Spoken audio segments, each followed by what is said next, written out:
Aloha, all of you beautiful stewards of the land, humanitarians, and solutionists. I want to welcome you all to another episode of A Dose of Positivity, where I have the great privilege to interview these passionate change makers, thought leaders, social and environmental innovators, and wellness professionals. And the topics for today's show is an acronym called RAVE, RAVE and RAV. And I'm going to introduce you very shortly to our special guest, Dominique Brightmon, better known as Dom. But before we get started, I want to remind you that it is a live broadcast, and we just so love and appreciate all your comments and any questions.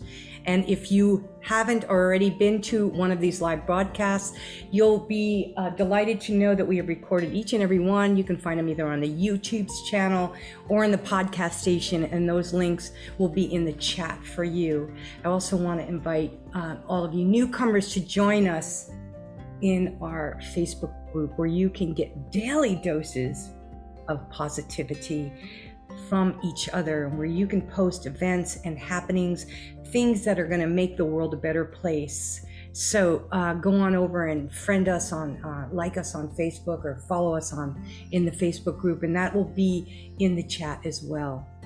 So without further ado, reminding all of you just to sit back, get yourself a nice, delightful beverage, ground yourself, sit up straight or relax in comfort, and enjoy this incredible show.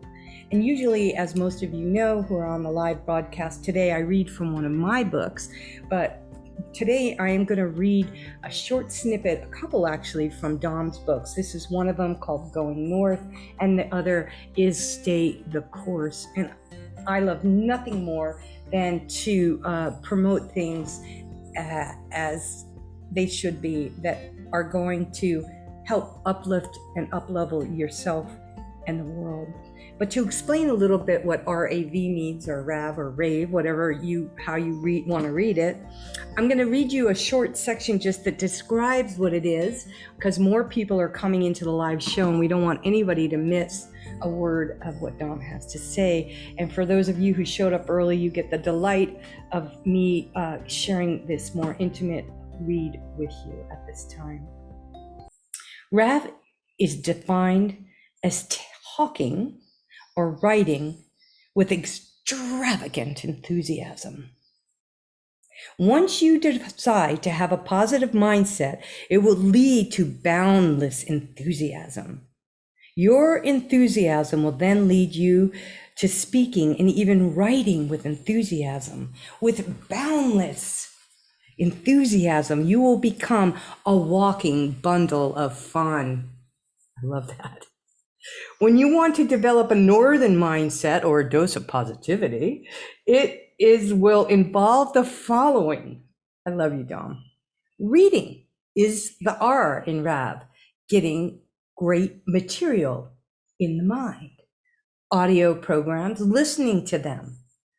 B in RAV, visual stimulation, watching more educational material with entertaining material, more educational than entertaining. And the E is to encouragement, not just yourself, but others. RAV.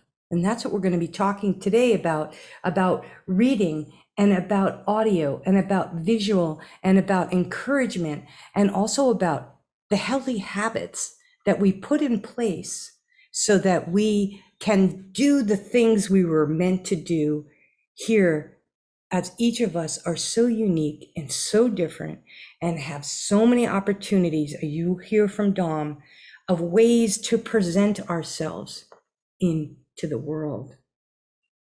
So just a brief bio of Dom, and we'll put it in the chat.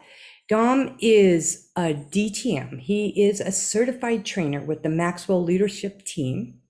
He's the best-selling author and the host of Going North podcast, a podcast that I was delighted to be interviewed on, by the way. He's committed to featuring authors from around the world to promote the power of the written word and to inspire listeners to publish books of their own. His mantra is advance others to advance yourself. I'm going to say it again.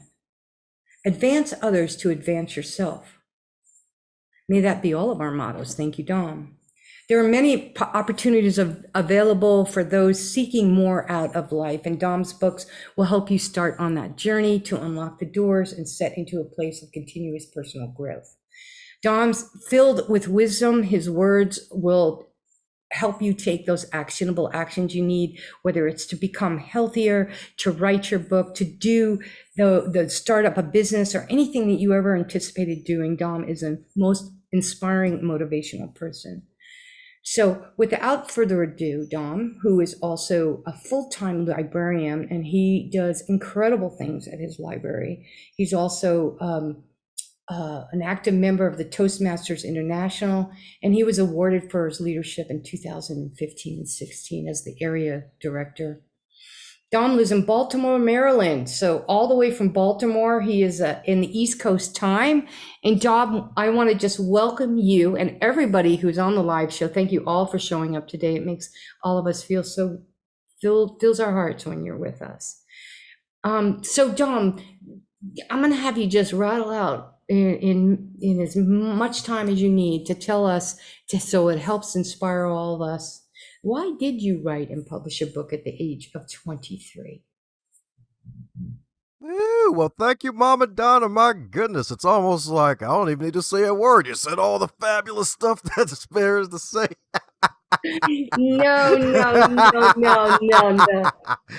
But it's all good, though. Actually, funny enough, I actually was dared to write a book. That first book that Mama Donna so gracefully read from, Going North, Tips and Techniques to Advance Yourself. That was a book that was written on a dare because for about, wow, I can't believe it's actually been almost 10 years since 2012 now when this happened, but actually found professional development in my own lifetime and came across this wonderful activity in a book called The Magic of Getting What You Want by David Schwartz. The same author wrote the book The Magic of Thinking Big, and in that book, one of the activities to write out your own obituary. And one of the items I wrote down in that book was that I was going to be a best-selling author of multiple books. And little did I know that the first opportunity, the key to unlocking that wonderful dream, will manifest because a few months later is around November. Yeah, it was actually November 1st, 2015.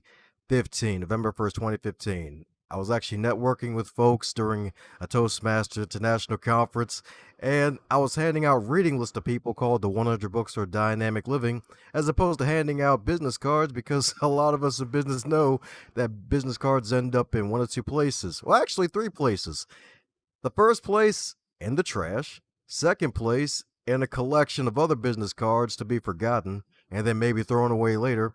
Or third, they stay with the person who was trying to hand them out to somebody else because they already have too many business cards. So I like that one. Oh yeah, I actually seen a guy karate block a guy from handing out a business card one time because he had a whole stack of them and was handing them out without even saying hi first. It was actually hilarious at the time, but I didn't want to be that guy, so had this reading list, contact info at the bottom. One lady I was speaking to, she was like, "Hey, I see this list right here. This is nice. Hey, I even see some book titles that sound a little familiar that I've read myself. So where's your name on this list?" I'm like, "Oh yeah, it's at the bottom of the list. There you go, at the bottom." No, I'm not talking about your contact info.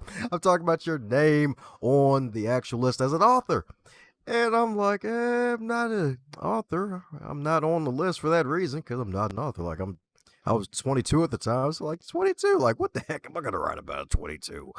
Like a lot of folks, millennials get a bad rap enough as it is. So it's like, oh, some of that rub off on me subconsciously thanks to all the crazy nonsense out there from propaganda and whatnot. I was like, I ain't got nothing to write. And she's like, hey, how about a year from today, you write and publish a book of your own? Ooh. And I'm like, yeah, yeah. It sounded good, right? It sounded so good. I said, no. I'm like, nope. Not doing it. Not doing it. And then she upped the ante. She was like, hey, how about we both write books a year from today? We both become published authors. I'm like, you know what? That is amazing. Like, that's actually kind of a rarity these days where someone would challenge you to do something and join you in it, whether it's good or bad. In this case, good. It's usually something bad, like a Bonnie and Clyde situation, but it was actually good. And funny enough, it was like, I was like, nah, I'm not doing it. And after that conversation was over, I told a buddy of mine about the whole thing, since he was also a Toastmaster and he was an author himself. But he had this book out called Top Shelf Customer Service, and at the end of the book, he said he was going to write a sequel. And I would always get on his case, like, hey, so when's your sequel coming out, buddy?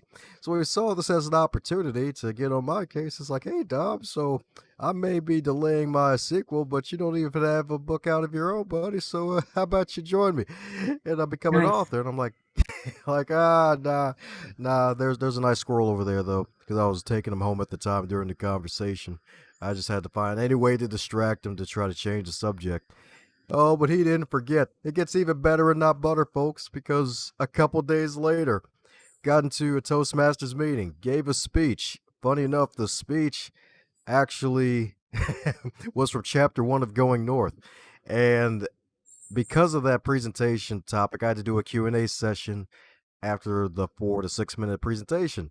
And the first person to raise their hand to ask the question is my same buddy who saw the opportunity to push my buttons to get me to try to join him in the business of immortality.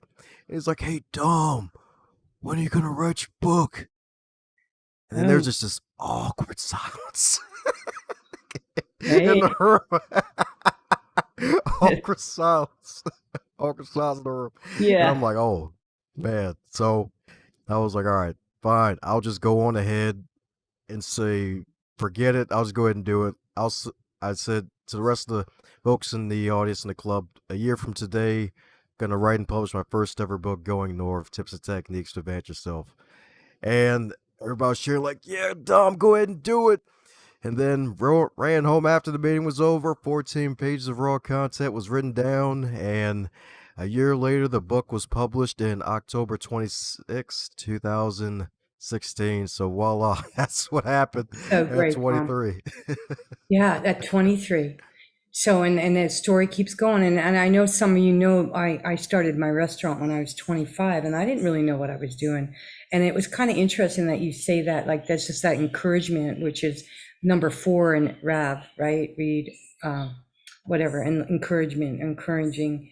You know, I didn't have that encouragement. You know, I almost had that defy, like my brothers, you know, this was in 1982, you know, just, you know, it, it was hard. And so, you know what I did, what any smart person would do is not like let those energy vampires who say, you know, you should just get married and have a couple of kids and move next door. And me, so I just started following people like you did, you know, like Robert Kiyosaki, and I started Brian Tracy and all of these, Tony Robbins, inspirational people, right? And reading books and using those as my mentors and encouragement, because I was in Homer, Alaska, right? So I didn't have a Toastmasters there in our little town where Colleen is right now, where we had 1,900 people. But you know, it was my community that encouraged me to move from a 200 square foot facility to a 3,200 square foot bakery, cafe, restaurant over the years. And you know, just with that story that you're saying, Dom, which I absolutely love so much. And my motto is, why retire when I can inspire? It doesn't have to be this sparker can happen anytime. And it's listening to the signs. And I love how in your writing in both your books, you know, you are intuitive, and you are so sensitive and so caring and so loving. And one of the things that you mentioned is elite performers, right? I wanted you to talk a little bit about what you mean when you say elite performers, because some of us are just ordinary people, right? Do we have to be elite to write a book, start a podcast, do whatever we're doing?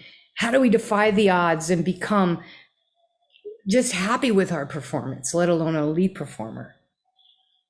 Solid question, Bob and Donna.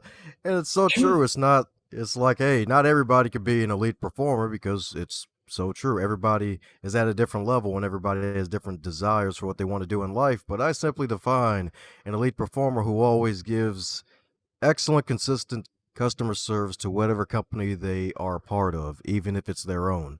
Because at the end of the day, people is what keeps people alive, like each other. We have each other. We really keep each other alive with our actions, our deeds, and heck, even our thoughts that eventually become things.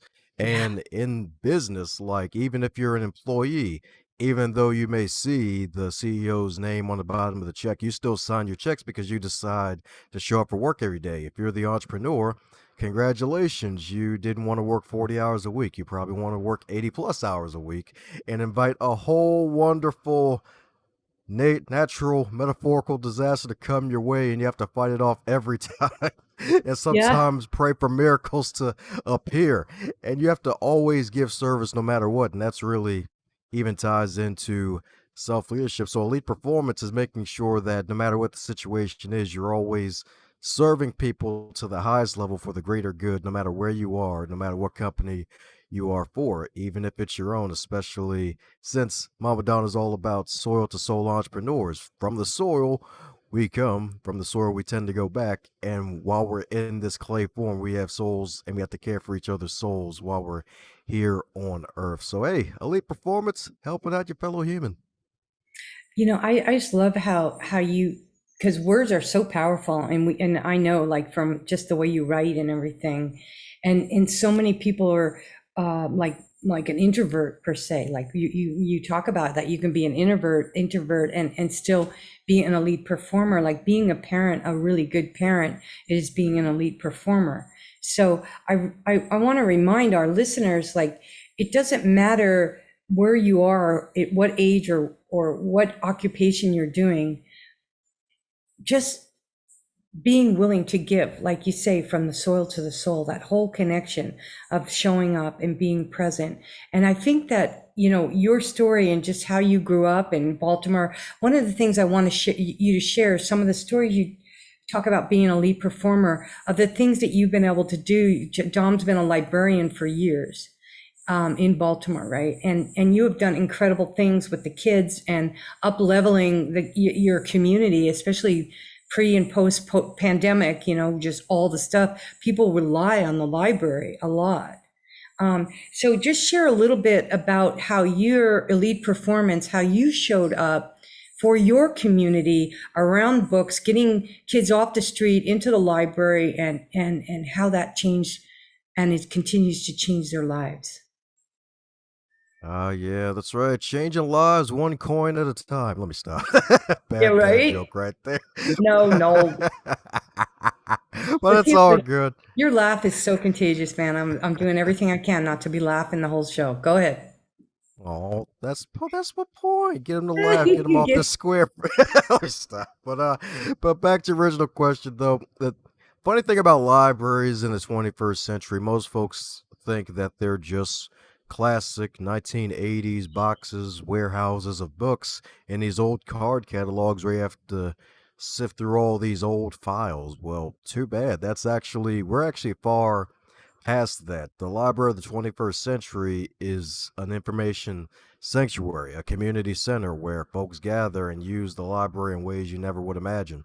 Mhm. My day job as a librarian entails helping out folks from, I'd sometimes jokingly say, diaper to diaper, because we have folks who come in with their little ones to certain part of the library that's called Storyville, that's for birth to 5, where they get their kids ready for kindergarten. Then we have actually added a couple of months ago an epic Lego wall to the library for those who may have grown out of the area for kindergarten readiness and to play with Legos, as well as a stream space. And for those who may not be familiar with the term stream, it's for science, technology, reading, engineering, arts, and math. So, an area that's built to at least help kids to develop something in those areas of living, because those are really the main real areas in this tangible world that we're in. Yeah. And all the way to adults, sometimes even having occasionally pre pandemic, of course, jazz performances that a lot of the adults would enjoy, and that even some of the staff would enjoy. I'm a bit of a jazz guy, thanks to my dad being a big jazz guy, and not only that, folks who may need help with getting jobs and resume help, because there's a lot of folks who may need to change careers. There's a lot of folks who may have retired, and Social Security was great at the time, but inflation keeps coming and it keeps expanding. And it's Yeah. like, man, I got to get back out here and work and get some money somehow. And they're like, I haven't used a computer since 95. I retired, so I didn't have to use a computer. So help me out Mm, here. So we are helping basically everybody, metaphorically, diaper to diaper, with their needs. And during the pandemic, we also lend out technology like Chromebooks. So, like, high speed internet became a necessity during the pandemic. And that was definitely one of the things we offered. A lot of our buildings, Wi-Fi was expanded to the parking lot, so if folks wanted to walk or drive to the library, even though they couldn't be in the building, they could still use the building for its Wi-Fi and just countless other things. So your yeah. library is not your classic library anymore. It's really all about helping the community as Yeah. opposed to just giving folks books. Yeah, definitely. Your libraries are filled, like you say, filled with gold and are still relevant in the 21st century. And for all you listeners out there, whatever community you're in, most likely there's a library within 10 to 20 miles of you. And if we want to keep our libraries alive, kind of like our post offices alive, using them, they're there for us to use and to build community around. There's so much opportunity in these public spaces for us to rebuild our economy and our minds and to educate our children, and from diaper to almost deathbed, like you said, Dom. There's something for everybody, and to get that, not just at the physical library, but also you can do the libraries online, which so many people, they underutilize, and you can get free books. And with the economy going south, and while we're going north, we can still educate ourselves. We don't have to go to Amazon and buy a book. We can get it from your local library. All you have to do is have a library card, and if it's not there on audiobook on the shelf, they can get it for you. And that's what we want to remind people right now. Well, money is tighter than ever. Luxury things like maybe even buying a book might not be possible. But the libraries who were put in by Carnegie, the guy who invented steel, that's Carnegie Hall. He was the one who started all the libraries. A little bit of history there. One of the positive things that Carnegie did. My whole time I grew up, I called it Carnegie Hall, but it's actually Carnegie Hall after Carnegie. But I just really, really appreciate people like yourself who have, no, let's talk about the Going North book, and then you went into this Going North podcast. Can you share about how you went from the books to the audio books to, and then doing the audio with the podcast? How many people, how many authors have you interviewed, and what kind of, why podcast, and why the authors that you choose to interview? Can you share that with us, please? Solid question. Solid question indeed. Well, shortly after the book Going North was published, I was actually part-time caregiver for my dying father who had Alzheimer's. Sadly, Christmas 2016, he was actually in a nursing home at the time because the family, he was beyond our control and he needed 24-hour help, and my mom couldn't do it alone, and I couldn't do it because I was full-time employee marketing and starting a business on top of being a volunteer leader at a nonprofit organization for 40 hours a week. So that was just beyond what I could handle even at a young age. Like that, I'm surprised I don't have gray hair yet from those years. So we were actually able to bring him back Christmas Day that day for a couple hours. The nursing home actually let us do that. And when he got back there, sadly, he probably came to a bit. He had us probably had a sundown moment and realized, hey, I was at home earlier. This ain't home. Mm. And got out of bed and had a bad fall, cracked 5 of his ribs, and his lung collapsed. And he had to have emergency surgery. Now, mind you, this is a man in his early 90s, possibly late 80s. And that's definitely a hard injury to recover from, but he was able to recover from it. And he even cracked his ribs before, sadly enough, during his days as a paratrooper when he was in World War II. But cracking those ribs again, he never really fully recovered. Passed away March, and then I kind of lost track of really the book. Even at times, forgetting I even published a book, I wasn't focusing on marketing it at all because, hey, I was grieving. Some of it was known, some of it I wasn't even aware of because everyone takes grief differently. And then come around, I'd say summer of that year, 2017, some of my personal life was sipping into the professional life. And that's the thing we have to always realize. Even though we may try to separate professional and personal life, at the end of the day, there's still life in both of them, and you're still living both of them, and they're going to fill into each other, they're going to pour into each other. And that happened Yeah. where I was screwing up in certain things. Boss pulled me up and was like, hey, you sure you're okay here? You've been screwing up here, here, and there. And I'm like, oh, well, darn, lacking some self-awareness here. And thus I'm like, oh, wow, all right, I think I need to get back into the game and really up my own emotional intelligence to realize maybe I need a higher level of self-awareness. So got back to realizing, hey, what's a way to market a book? Oh, a podcast. Folks have been telling me I got a radio voice for years. So I can start a podcast. I can ramble every week and I got this covered, baby. And then I was like, nah, I think I could probably do better than that. Let me interview independent musicians and authors. And then I read this book by Derek Sivers called Anything You Want. He was the founder of the CD Baby company that helped independent musicians actually sell their music online. And that was like, wait, maybe how about I just interview first time authors and self published authors and talk to with a coach of mine. And she was like, hey, how about it's a good idea. So what are you going to call it? Oh, I'm going to call it the Mr. Music and Reads podcast. And she was like, hey, how about you call it the Going North podcast? You have the book that's basically your brand.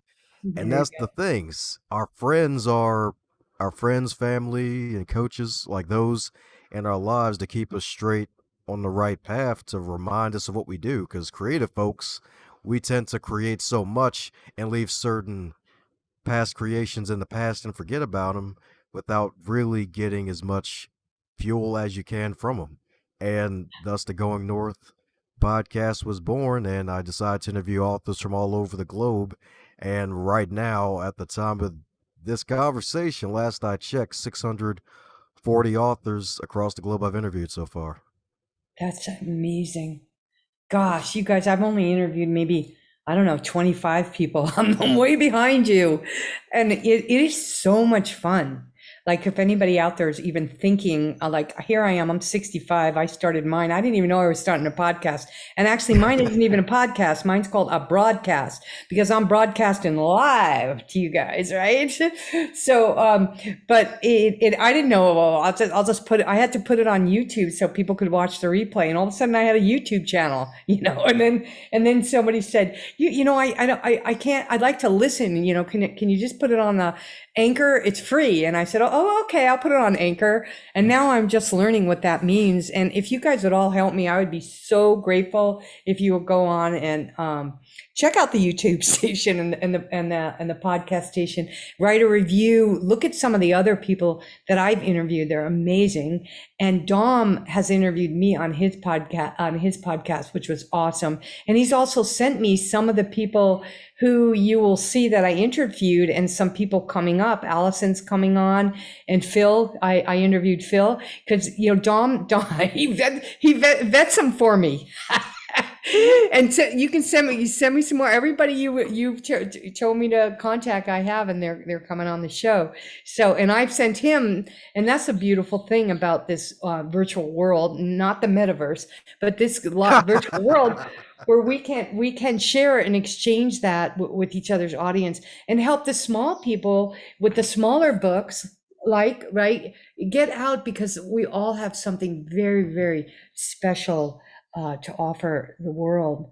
And I just you've got a golden voice and a crystal laugh that is just contagious, and I just honor you for starting and doing all this at a very young age. And for all of you listeners like me too, at your age, at 65 or older or wherever you're at, Get off your ass and make something happen with your blessed life, and go for it. And you've got people like me and Dom and hundreds of other thousands of possible people. And one of the things Dom talks about in his book is, and I do too in my books, is the power of mentorship, which Dom started out the conversation with, people holding him accountable to the fire, not only to write this book, but to write this book as well. And that is stay the course, staying accountable. And I want to read something from this, because I want to just, we only have like half, we're already through half the show. And this is really important because, as you know, in A Dose of Positivity, everything comes back to your personal well-being. Because if you're not healthy, why start anything, right? You got to focus on yourself. Because we all know, Mama Donna always talks about prioritizing our health and our family, which is also our relationships, and then our businesses and our careers. So, Dom, after I read this, I'm going to ask you to just share your personal story, what happened to you with weight gain, health, coming back to health. But I just think this is so good in this staying the course. It's about habit awareness. And he starts out with a quote: habits are important. Up to 90% of our everyday behavior is based on habit. Nearly all of what we do every day, each and every day, is simply habit. And that's a quote by Jack Hodges. And then Dom goes on to say, the greatest thing you can do for yourself is to analyze your habits and take an inventory of what you need to change. It's your choice to change, right? A desire for change accompanied with deliberate, intentional actions yields results. One major lesson I learned after increasing my workload and production rate is that you have to adjust accordingly to keep yourself at a high level of production. Neglecting sleep, exercise, other forms of required self-care will leave you empty. So what I would love for you to do is share with us what inspired this particular chapter. And I didn't read the whole chapter, but in this book, and what habits have you done and changed since you kind of did a little crashy burny thing and came rose like a phoenix, like Mama Donna did. Share a little bit of that history with us, Dom. Sure thing, Mama Donna. Thanks a bunch for reading it indeed. It's always great to hear words being thrown back at you. It's like, oh man, I sound better than I thought. Yeah, And right? yes, indeed. Yes, indeed. And that can even be encouragement to people listening right now. Like, whatever you wrote 10 years ago may inspire you 10 years into the future. So, write whatever you need to write down today if you're looking to write a book. As for me and my habits, one of the major things was sleep. Sleep, because I touched on it briefly earlier, but being a part time caregiver for my dying father, nonprofit leader at Toastmaster International, where I was overseeing 17 different clubs in the Northern Maryland area, and a full-time day job at a public library where it's a take type of basically field because it involves a lot of interaction with people, a lot of customer service. I'm an extroverted introvert. In other words, I know how to be a social butterfly, but I still need to recharge by having alone time. And when your only alone time is sleep, then that's not good for you. And if you get 2 to 4 hours of sleep a night, if at all, then you're going to be even more empty. And the two major changes I had to make, I had to analyze where my time was going. I mentioned in the book the 15-minute miracle. I don't think I gave it that name, but I've heard it called the 15-minute miracle, where you basically track your actions for every 15 minutes every day. So at work, when you're at work, mark those blocks down for work, and then at home, like, all right. So scrolling through social media, this is supposed to be a quick 60-second activity that turned into 36 minutes. So making sure to track that time and seeing where that was going. And then with the sleep, coffee, like the thing was, drinking coffee early in the morning to try to wake myself up isn't always a good idea, especially when you have to drink it later in the day if you have a night shift. Because the other thing is too, my day job isn't your average day job. We sometimes have to work night shifts where we close at 8 p.m. Used to be 9 p.m. pre-pandemic. And then coming home with that extra energy and then trying to wind down, and good luck getting to bed on time. So focusing on trying to get at least 7.5 hours of sleep, because those two areas, basically my time awareness, being aware of my time and not getting the right amount of sleep led to me gaining a whole bunch of weight that I didn't need. And not all of it was muscle either. Not Right? all of it was muscle either. It was a little bit of pudge. It was a little bit of pudge from the fudge. Yeah. Yeah, I know. I see like the difference in the backs of your book. You know, you're such a handsome man. Yeah, but pudgy or not, you're handsome. But the point is, you got pudgy and it wasn't, and you weren't sleeping, and it was unhealthy. So keep going. I'm sorry, I didn't mean to interrupt you, Mr. Pudge. Go ahead. You're not It's Pudge. all good. Oh, but I am fudge. Let me stop. Still laughing. That's good. We gotta love ourselves just the way we are. And Alan, I love one of our visitors on live today. He says getting up in the morning is a good habit, and you know what? That is a really, really good. That's just a little. That reminds me to ask you to just talk about those little habits and even food habits and little things that we can do if we want to be elite performers. And that goes everything from being a good parent to serving in a restaurant or to running your own corporate, being a CEO in a corporation. So keep going on these healthy habits, honey. Oh, sure thing. So, when it comes to a great morning the following day, it starts the night before. So, what I usually do is I have my clothes out ready for the day that I'm going to wear for the day. That'll save some time.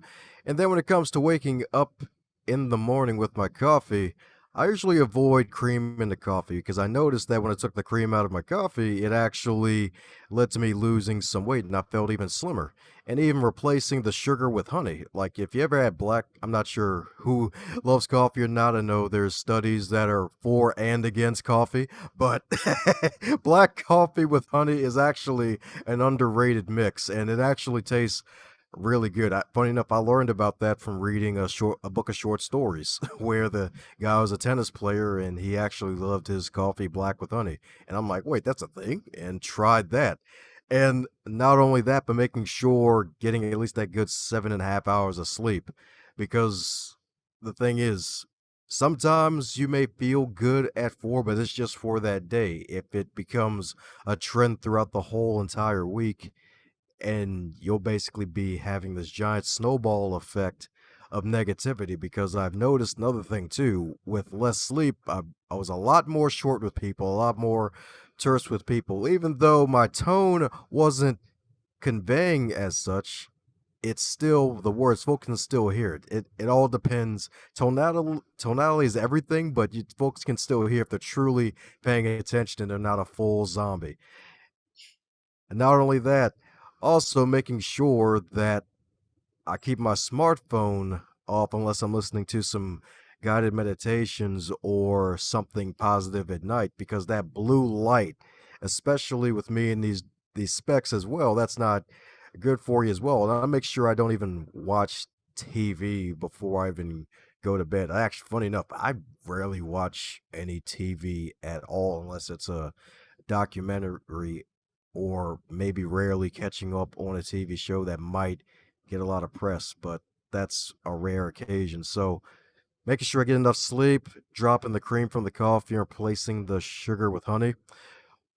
Also making sure to occasionally do a time journal and tracking my time, and also marking down 3 wins that I had for the day, 3 things I'm grateful for. So being with you all and you hearing me speak and sharing some time with Mama Donna, that's a huge win today that I get to mark down later because sometimes folks may not like gratitude journals, but hey, how about you call it a victory log where you log your victories? Like Nice. waking up in the morning is a victory. Getting on a podcast is a victory. Reading a chapter out of a book is a victory because most folks don't finish books. Not even Facebook. Folks don't even finish Facebook, and that's the only books a lot of folks read. So just those are just a few habits that I've added to adjust basically my compass to keep going back north. That's so good. And you are keeping north. So book 3 coming soon? Oh yeah, well, Yeah, say yeah, definitely book three. I jokingly say I have two and a half books out there because the third book was where me just contributing a story to a book called Crappy to Happy. You're So cracking yeah, up. definitely third solo project that's coming out soon, definitely before the year is up. Yeah, keeping everybody positive. And yet getting back on the coffee train, a couple people have put in notes. We all love our coffee. I think everybody who's on the live show, raise your hand. Yes, we love coffee. And, there's two hands. Yeah, okay. Me too. I'm also drinking cherry juice now, which is really great. And so I want to just talk about healthy habits. Like there's time of day, drink the coffee. But also Colleen, one of our viewers, listeners right now, she put in cinnamon. I want to mention how cinnamon in coffee, cinnamon on everything is great. Cinnamon, and really, when you think about it, these habits that we're putting in, like coffee, for most of us, especially for type A blood, it's good. It's an antioxidant. If you drink too much of it, it'll destroy your adrenals. And if you drink it at the wrong time of the day, you'll be up all night, right? So you don't get a good night's sleep. But the most important thing, really, too, like you said, the cream in the coffee is not necessarily a good idea. But the putting honey is one of the best things to heal your gut, and it's the only food that Mother Nature makes that will never go bad. They found honey in tombs like thousands and thousands of years ago. And honey is known to help heal ulcers, cinnamon to lower our blood pressure or regulate our blood pressure, coffee as an antioxidant. So yeah, these healthy habits and turning something into this beverage, making it more like, I'm just going to go to Starbucks and get me some coffee with lots of cream and sugar. That's a habit. That's an addiction. A good healthy habit is putting some cinnamon and some honey in some really good fresh ground organic coffee, having the whole ritual, the whole relationship with the grinding of the coffee, the aroma in the room. I know everybody's gonna after this gonna go out and make a cup of coffee. And then making sure that you're not using it as a drug, but more as a very special treat. And that's what helped me break my addiction cycle, was to look at all of these things and ask myself, any choice that I'm making, is this living like the future matters? Is this going to help me and my future and the next hour, a better hour for myself and somebody else, rather than drinking a Coca-Cola in an aluminum can that was made by migrant workers in a factory? And so when we take that through, and when you read books like what Dom does and how he honors and quotes so many people through his books, these great, you could say, elite leaders, it's all about going north, meaning being positive. And I love how you use that going north as your chapter title and for your blog post, because it really makes so much sense, like looking up at the heavens, if you believe in the spiritual, the heavens, the gods, or whatever that may be. But I the other thing that I wanted you to share before our time's up, Dom, is for everybody out here who's listening right now, just some words of encouragement, no matter where anybody is, because you've got so many in your books, but what you feel is the most important, inspiring messages overall in all the words that you've written, that you can leave people with, so they want to read more and get to know you more, and get to want to come onto your listen to your podcast. So share some of the most precious thing that you want to share right now from your books. Sure thing. And funny enough, you mentioned one of them earlier, and that's Comfort Poisons Progress. Comfort Poisons Progress, because in the classic self-help realm, they like to say, hey, get out your comfort zone. And for a while, funny enough, I actually hated hearing that for a while. I actually hated hearing that for a while because, funny enough, it was actually hitting home because there was a time where, hey, I was actually coasting and I needed to get out of it. And one of my favorite quotes of all time is that when people are sick and tired of hearing your message, they're just then beginning to understand it. And when your people are getting sick and tired of hearing your message, they're just beginning to understand it and get it, because when you repeat certain messages that you want people to hear, eventually it'll stick to them like glue, and you have to eventually step out, no matter what your age is. When I was actually on a podcast yesterday where I talked about one of the topics under diversity that doesn't get covered a lot is ageism, whether it's focusing on somebody who in their mind may think, oh, they're too old to do this job, but they're neglecting the wisdom and the connections and the lessons that they have from a person who may have a few more decades ahead of them. And then the folks who may be younger, it's like, oh, yeah, they're so young, they haven't done anything. And it's a really slippery slope and a sad one for both parties because we need our elders for the great wisdom and knowledge that they have because they've been on the planet longer. They have more stories to share. And if they share them 100 times, it's okay. Listen to them because sometimes you may forget different details and they may forget different details. And for Yes. those who may be younger, being able to take those lessons and then apply them to your own life, and then once you get to 30, you realize, oh yeah, 30 is not old actually. It's like, hey, Yeah, yeah, you bet it's not. it, Yeah, it's not old. It's far from it. far from it. You were just a baby, honey. And I love this. I love that you brought that out. I want you guys to hear this. This is something else from Dom's book. No one needs permission to have their own version of success. And no one needs to oversleep on the bed of yesterday's victories. Sleep is good, but oversleeping is bad for your body. Don't oversleep on your bed made through your gifts and past victories by not using them. Wow. Don't oversleep on your bed made with past victories if you want more and greater victories. Sleep for the sake of top level performance, not for the sake of sedentary stability. Vulnerability is at its highest during an immediate victory. Have gratitude for your memories, but seek to create more memories in your hourglass of life. Turn your grains of sand into bits of memorable experiences. Yay, Dom. I just love that. And you guys, there's so much rich stuff in here, and I just appreciate so much you know, like being here, showing up not just for us, but showing up every day for everybody who you're touching at the Toastmasters in your life.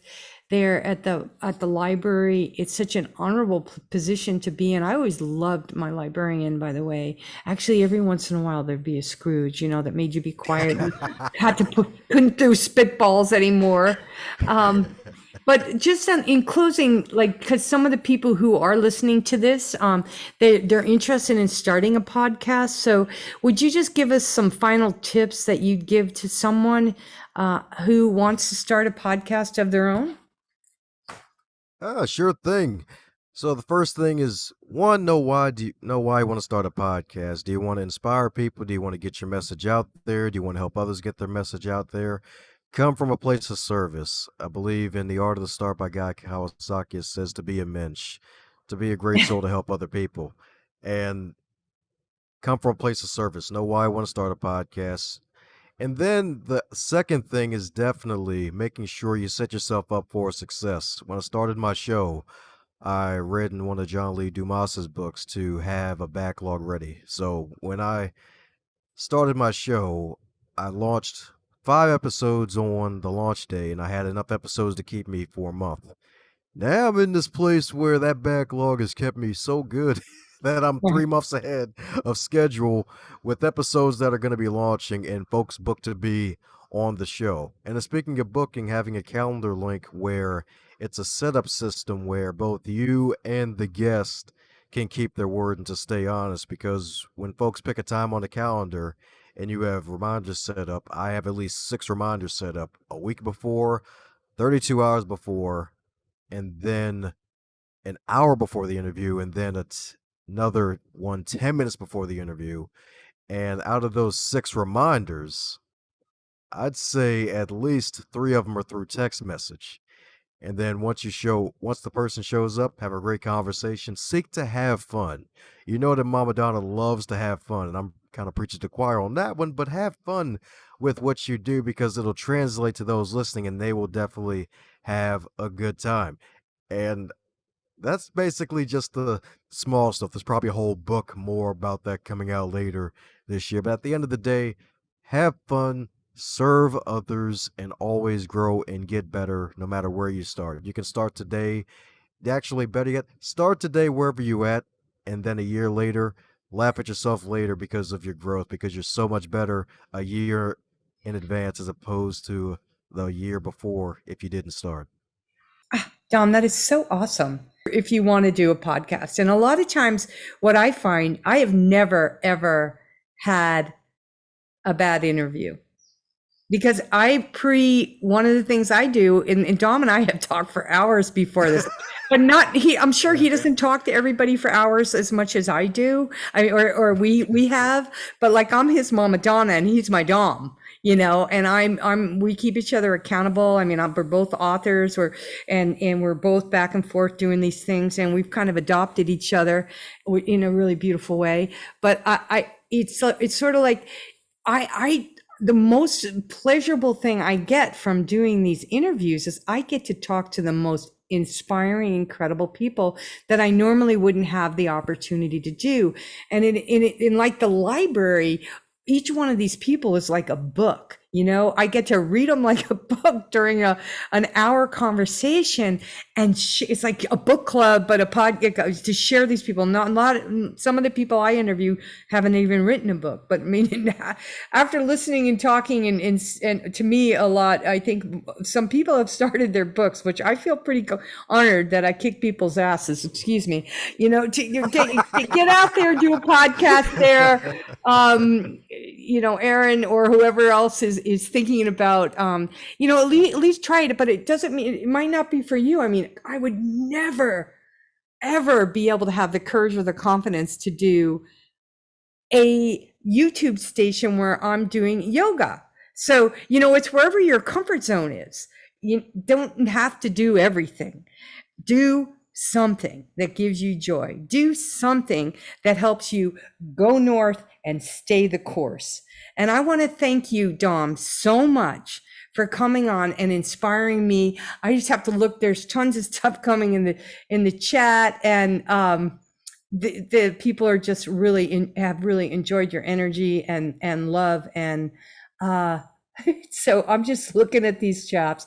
Anyway, people, you can read in the chat later. And I want to also remind everybody who's listening to this and even on the replay, our next guest is Eila Algood. She is also an author and a poet, and she is somebody who will inspire you incredibly to rely on your intuition to make good choices, especially when it has to do regarding your health. She is somebody who has overcome tremendous weight challenges and health challenges, and through diet, nutrition, and habits, she's going to be sharing her story with us and some incredible things that all of you can do and implement into your daily life like she has done to rise like a phoenix. So I'm excited to have Eila on. She's also a radio host. She has interviewed me. She's interviewed several prominent people and has a great radio voice like Dom, and you'll enjoy, and a great laugh. So, and I also want to remind everybody who's listening to listen to the replays, kindly write a review, give us a comment, give us a love, give us a share, a shout out, anything you can do to spread the word, because it helps people who could use this information be all they can be, and gives them a dose of positivity every day in their lives. So big love and aloha to you. This ends this broadcast, and we're sure to bring Dom back on in the future. I want to thank you all again for coming, and Dom, to you for being you and bringing all your love and good vibe and helping us stay the course. Aloha.